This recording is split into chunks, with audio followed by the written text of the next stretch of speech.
Let's step through a downward facing dog. Downward facing dog, you start out by finding your way to a tabletop. So tabletop is shoulders over wrists, hips over knees, just like the top of a table. You might even put some coffee on top. I'm just kidding, of course. And then bring your pointer finger to face forward.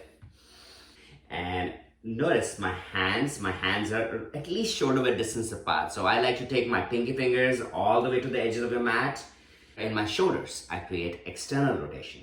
So the rotation happens from the shoulders. It's almost as if I'm trying to open a jar with my right hand, but instead of using my wrist to open it, I'm using my shoulders. So notice how my shoulder rotates to create that opening of the jar, rather closing of the jar. I'm tightening it.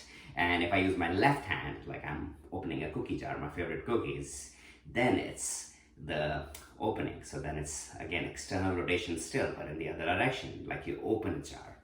So same action in both hands together. You lower your hands, bring your pointer finger to face forward or just slightly outwards.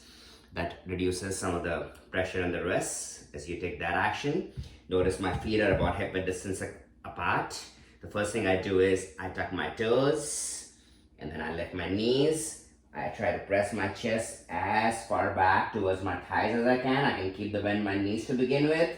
And then slowly I straighten my legs to the point I feel comfortable in my low back.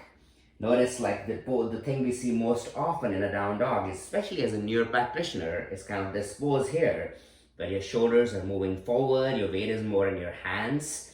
So it's the action of you bending your knees, drawing your chest back to your thighs, and then keeping your knees soft because that's what gives you access to your pelvis. So notice my knees, like when they're bent, I can access my pelvis, draw my tailbone up, finding a more natural curvature in my low back.